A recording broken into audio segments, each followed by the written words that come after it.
Welcome to the show, How to Build a Tent, the podcast on how to make you successful. We are part of the FLF network, Fight, Laugh, Feast. I got the shirt on because I got blocked by tons of people on Twitter, or I found out I got blocked by tons of people on Twitter. And that's just encouraging. Honestly, some people, they get sad. Oh, people don't want to hear from me. But I find it incredibly encouraging because that means I'm bugging the people I'm going after. We should understand our goals, understand why we're doing things, even on social media, and realize what success actually looks like. And in the Twitter world, blocking people that you are mocking for their foolish sin, their love of this world, are all great reasons to be blocked and to celebrate that fact. So praise God for that. I hope you guys had a great 3-day weekend. I sure did. Oh my goodness. I hope that we are all working so hard that those days are sweet. When you are back in your sports days and you would just be running, you'd be training, and you would just get that drink of water.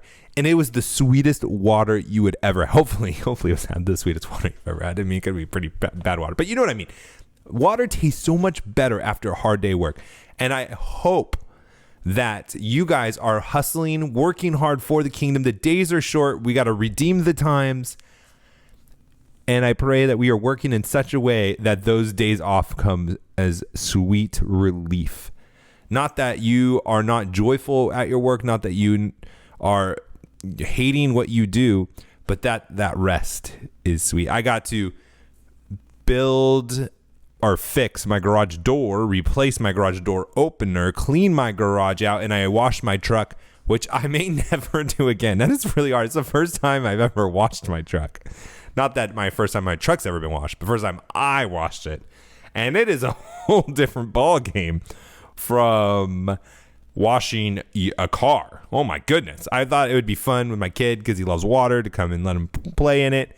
But to wash a whole car without water spots, that takes keep washing. You got to almost do it in parts like you're waxing, but doing it for washing. Anyways, it's neither here nor there. But I do want to talk about something interesting about that I discovered from going and fixing my garage door opener. But before we do, I want to talk about I should tell you what we're going to talk about today. So I want to talk about why you should look at the bad things in a positive way. And that's related to my garage door opener story.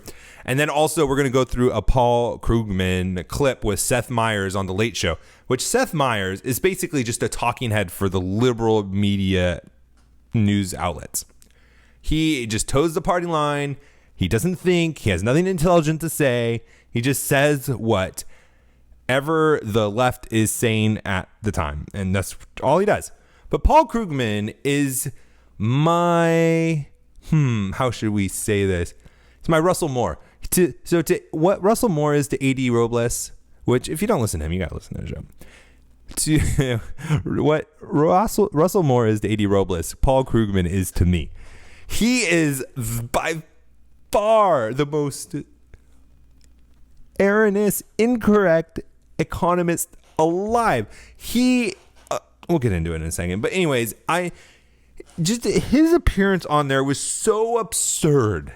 It was so absurd. I couldn't not talk about it. We have to point this out because I fear that the left is hearing this. Oh, he's an economist. Oh, he won a Nobel Peace Prize. He must be really smart. And even though he's saying things that are patently false, but he's saying them. So maybe I just don't understand and he's right.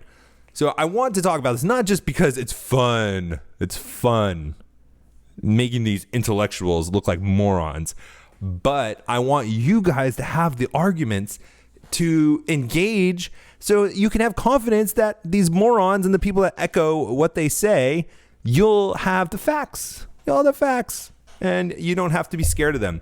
So many people are scared to get into the game and, say their opinions because people bring these facts and you don't know how to respond to them because you don't know if they're true or not. So we'll get into that today as well. Before we do, you need to go over to KingsmanGroomingPros.com. That's Kingsman Grooming Products. There's like a plethora of reasons to support them, to go buy their products. We've talked about a few of them. We always have the three: Christian company. You already use the products. You might as well support a Christian company with it. They have great quality products. I just officially purchased my last set of things I needed to rotate out and replace with Krugman Grooming Pros. So come be like me, smell like me. I'm just kidding. No, I mean, it's kind of weird saying that. But wear the products I wear, support the Christian brothers in Christ that are pursuing God, that are living for his kingdom, get great quality products, and you get 10% off when you use HTBT. So go over there, KingsmanGroomingPros.com. Make sure you put in HTBT to get that 10% off, and you will get great products supporting a Christian company, and it's a price that is great along with that. So go over there and check them out. Okay. So one of the things I wanted to talk about before we get into the fun is I put in my garage door opener myself, which was a feat, but it was recording. It was good. Then a couple weeks later, the remote stopped working. I could still use Wi-Fi to open, like it did the GPS, where if I was leaving my radius, it would open, and or if I came from an outside radius, it would open for me. If I left the radius, it closed. That worked, but the remotes didn't work. So the radio sequencing. Oh my goodness, please don't be one of those days. The radio frequency was not working. So they sent me out a new one, and I was kind of bummed about that because it's a lot of work. It takes like half a day, at least for me, not knowing how to do this stuff. Typically it was my first one, so this would be my second. But I noticed something, that my garage door was ripping off from, not what I did, thankfully. I mean, it didn't matter really who it was from, but it was ripping off and it needed to be fixed. And I wouldn't even have noticed it if not for that radio frequency, the receiver in the garage door opener to go out. I wouldn't have noticed it. But because of this bad thing, quote unquote, for those of you listening on the podcast, that bad thing that I was really bummed about, that I was going to have to spend another half day to fix, turned out to save me down the line from the garage door coming off from where the garage door opener holds it and lifts it up, which could be opening it when there's kids playing, when the car's coming by, and all this stuff. And that's just a great reminder for us. And this is another advantage. I love pointing these out. The advantages of Christian business owners, Christian people in their careers, Christian, people working in their careers, is that we don't have this like ambiguous, oh, if you just have positive energy, it's just going to work out for you. Or, oh, if you just have positive thoughts, a realization, it's the secret, quote unquote, some kind of Buddhist mysticism. But we have faith that God is working all things out for good. Now, this is just an example of it in a small microcosm kind of way, anecdotal. But I want us all to be thinking this way, because even if it's not clear at first, no matter what it is that goes wrong, God is using it for good for those who are called according to his purpose. And so when we have these encounters, and I'm preaching to myself here, I'm talking to myself. I don't know if I should use the word preaching, but you know what I'm talking about. I'm just saying, I'm getting all like fired up about this. How much more advantageous would it be for us when these bad things happen, like, oh, I just got to waste another day off, or, oh, I can't believe I just got fired from my job. I can't believe we just got bought out our company. I don't even know when I have my job. Oh, the sales aren't coming in this month like I projected for my business. Whatever it is, what if we had the immediate response to not go and be fearful, not go to be angry and respond in the flesh, but would say, okay, God, what do you want me to take from this? What do you want me to do? How can I glorify you in this situation? What are you trying to show me? What is broken that I need to fix that I wouldn't have seen unless you put me in this situation? What can I benefit you? What can I bless you with? What can I do for the kingdom of God from all this? How can I make my company better? Like, what are you trying to show me? How are you trying to get me to move, to change, to shift? Whatever it is. And just having that mindset is so advantageous for us to have. And it's not this positive energy, but it's being positive of the one who's in control. It's not, I'm going to will myself out of this. It is, I'm going to surrender to you, God. And what are you going to do in this situation? Because I do not believe, God, that you put me here to ultimately fail, but that you are building me up. You are making me more like you. You're creating and shaping and being a potter. You're creating this vessel in this circumstance and this edge, this handle, whatever it is. I'm just going to trust you. And I'm going to, instead of waste energy, waste time, being mad, being bitter, complaining to my coworkers, complaining to, my business partner, I'm going to be positive about it. And just having that attitude, I guarantee you'll be more effective. I guarantee it. Okay, let's get into this Paul Krugman clip. Now, I took this clip at the end and put it in the front because I want to define the terms. He's going to start talking about climate change and tax cuts and stuff.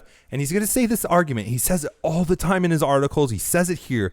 And I want you to understand and I want you to believe me of what he means by that, by what he says at the end. And I want to play it now because you know me, when I have clips, I go on and then I run out of time and we never get to it. So I'm bringing this to the beginning for you to see this. And then the rest, it goes in order. And this is what I want you to understand is when he says tax cuts don't pay for themselves, what he's referring to is if a tax cut happens, that is, the rate goes down. So if you're taxing people, let's just say 15%, it becomes 10%. Paying for itself would mean that the revenue would not go down. It doesn't necessarily have to go up. It just has to be even or above.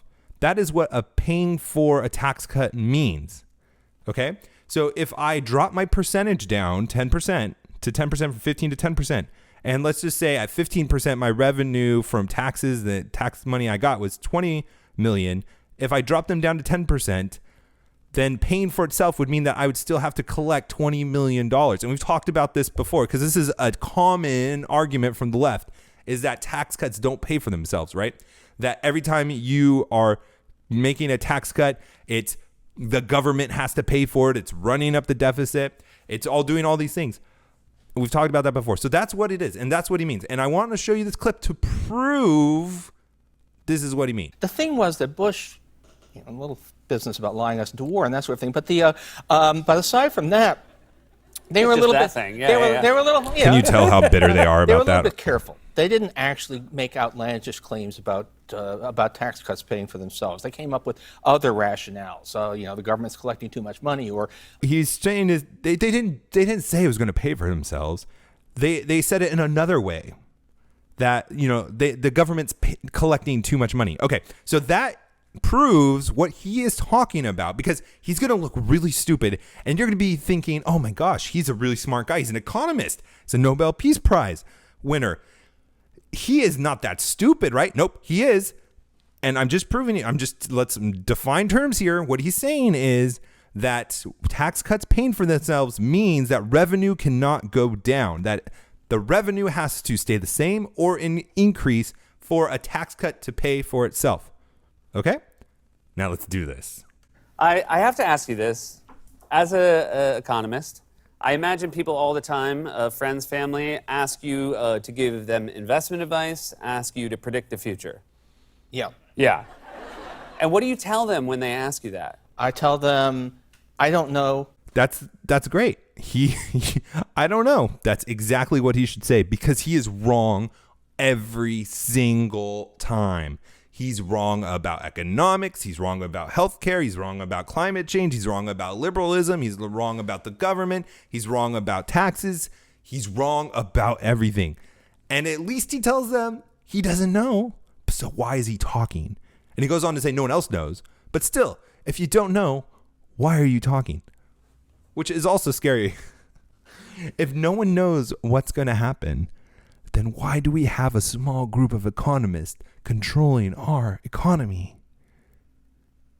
Think about that. What is it about economics that makes it so hard to predict? Okay, first of all, think about weather. Weather prediction is, so because it's an incredibly complex system. But at least it's physics. Right. And economics is all of that, plus it's about people.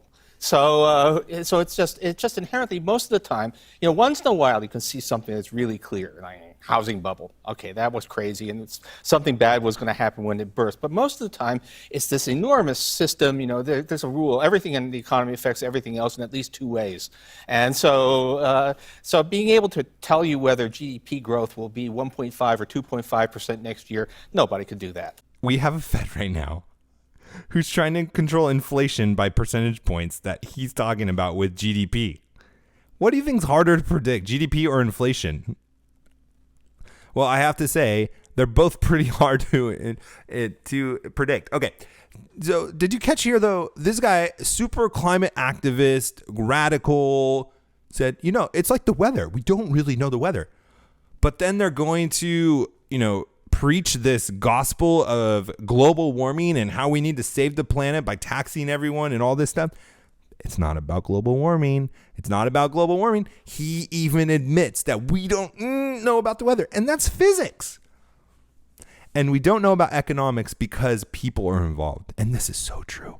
And this is the power of free market capitalism. This is the power of letting the invisible hand work, because no one person can know what billions of people are doing, but billions of people can know what a few people or few markets are doing. It's statistics, and it's averages and percentages. That's why centrally planned governments, like he advocates for, Paul Krugman, he's a socialist, he's a communist, he's a left winger, and he might not say he is, but he is, because he votes Democrat, and that's what you progress towards, communism. And he doesn't know. He admits it. Weather and economics, you don't know him. It's two-factor. For every two causes or whatever he says, he doesn't know what he's talking about, guys. Okay, now this next part, he's going to go into how they don't pay for themselves. And if you're watching or if you're listening to the show, and I put it up for your watching, I put the receipts, how much revenue we brought in, on his face. Just as you could hear him lying, you could hear him BSing us, and you could see the data, the facts. Because remember, we defined the terms, his own words. To pay for themselves means the revenue has to match or exceed what it was before the tax cut happened. So this arguing with zombies, you've talked in your columns over the years about these zombie ideas, meaning that they are ideas that will not die in regards to economics. And the two that keep coming back are climate change, denialism, and more importantly, cutting taxes for the wealthy. Yeah, not more importantly, but more commonly. So Yes. the big political zombie in America is the belief that cutting taxes on the wealthy is magic and will pay for itself. And it has a success rate of exactly zero after many, but nonetheless is basically official doctrine for the Republican Party. He just said that the success rate is zero. Now he says, for the rich, but there was a tax cut for a lot of people. He's just mischaracterizing it, which we shouldn't believe anything he says. He's always wrong, and he's intentionally lying about it. It's not just that he's wrong. He's intentionally telling you lies. And yet he's published. You see him on Yahoo Finance. You see him published all over the place. He's just read this book where there's two myths that zombies that never die. Climate change and the economics. But the great thing about economics is we have data. The climate change, you can't say obviously in 50 years it's not going to be warmer or colder or whatever it is for the day, because we don't know. It's in 50 years. He said weather is really hard to predict, but we have the data for tax cuts. And if you can see, I put up on his face for most of that clip, 2016, we took in $3.27 trillion in revenue. In 2017, we took $3.32 trillion. It went up. Now, 2018, when the tax cut came in. So if he is telling the truth, if tax cuts don't pay for themselves, it would have to be below $3.32 trillion. We collected $3.33 trillion. What?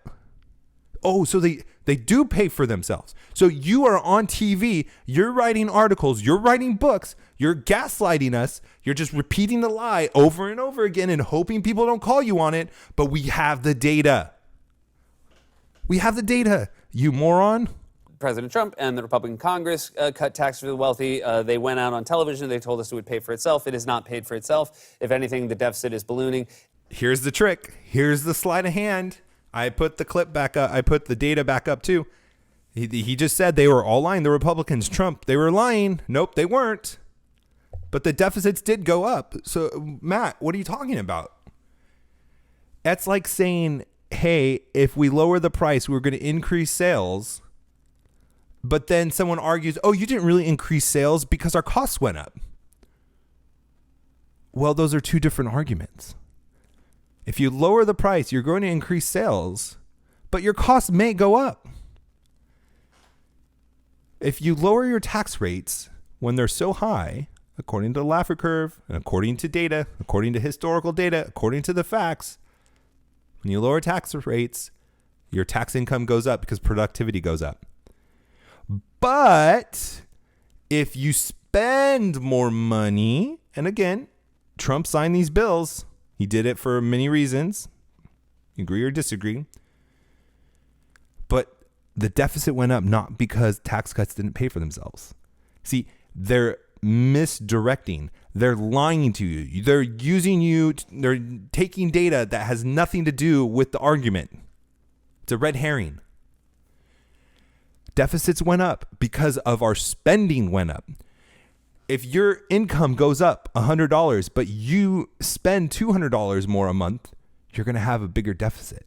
Or at least you're going to have less money, even though your income went up. So you can't say that your income didn't go up because you had a deficit or because you lost money that month. Because spending is that other part of the equation. And these guys aren't idiots. Well, they are, but they're not. They could figure this out. He's an economist. You can't figure out two sides of an equation?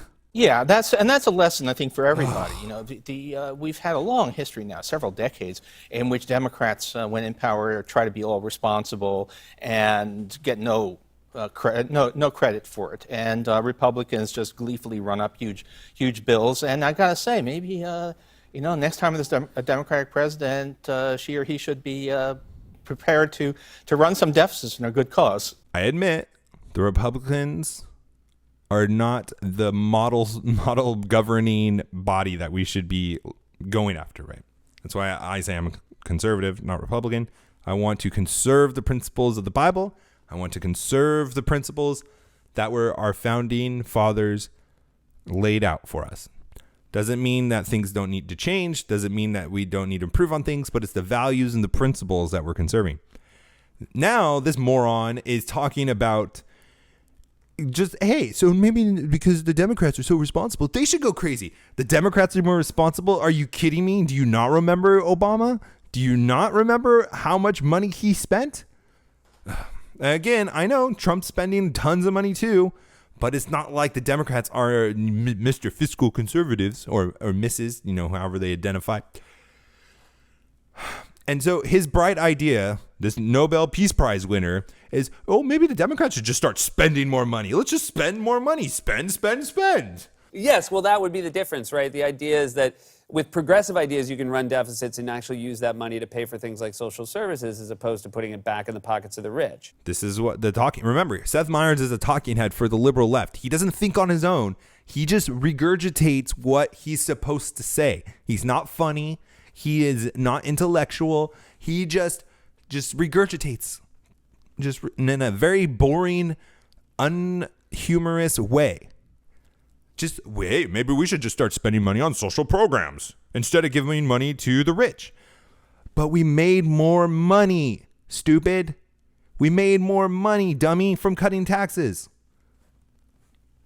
Idiots. Trump has added about $300 billion a year to the deficit. We can actually put a fairly precise number on that.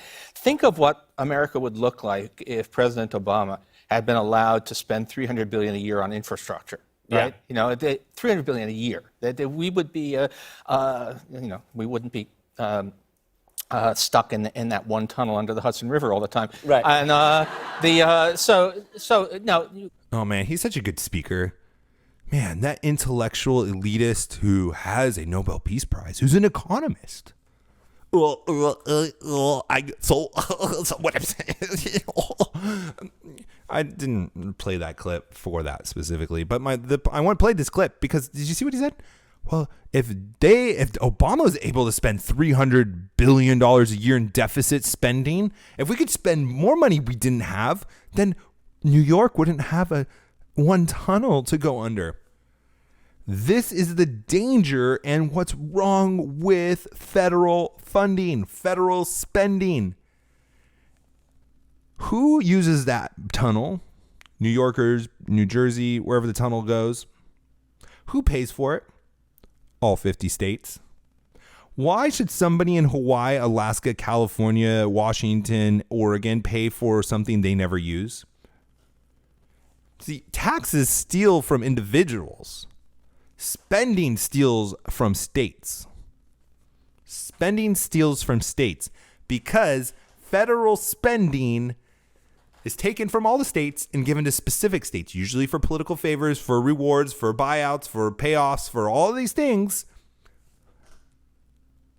That is a big problem. Okay, I know we're going a little late. I just having fun. Corporations aren't even using the money. They're just using it to buy back stock. So the deficits themselves don't do a whole lot of harm, but think of what we could be doing with that money. Again, buybacks, another thing that liberals say and are idiotic and moronic things to say. What do stock buybacks do? A company takes their cash, buys stock because they believe it's cheaper than it's going to be in the future. They buy it back. And what happens? Because there's less of it, the stock price goes up. Who benefits from that? Anyone with a 401k, anyone with a pension, anybody who's invested in the stock market. It's more than just rich people. It's more than just the company. When the stock prices go up, more than just the company benefits. It's like they want us to fail. It's like they want our stock prices to tank. It's disgusting. Okay, one more and then we'll close. The funny thing, the tax cuts don't pay for themselves. Child nutrition, child health care for children, those do pay for themselves because they lead, in the long run, they lead to healthier, more productive adults who end up paying more taxes. So it's actually, we've got the wrong, we're doing voodoo on the wrong front here. I put the stats up for there. It's the same stat that the revenue has gone up over and over again, even though they're saying the opposite. And they say that that's voodoo, but using deficit spending to pay for health care for children in the long run is going to make us more money because they're going to pay more taxes than if we didn't pay for their health care. And that's not voodoo math, but the voodoo math is the actual data that we have that tax revenues went up with the tax cuts in rates. It's absolutely insane. They're insane. They're liars. They're morons. They're fools. We shouldn't be listening to them. And we shouldn't be fearful and scared to fight and argue with them. And I don't mean fight like punch them in the face. That guy's a dweeb. I'm talking about fighting intellectually. We shouldn't be scared. They're not that smart. I don't care what school they went to. I don't care who they write for. When they're advocating for these stupid policies, they're not smart arguments, and we can defeat them. So let's do it. We'll talk to you tomorrow. God bless.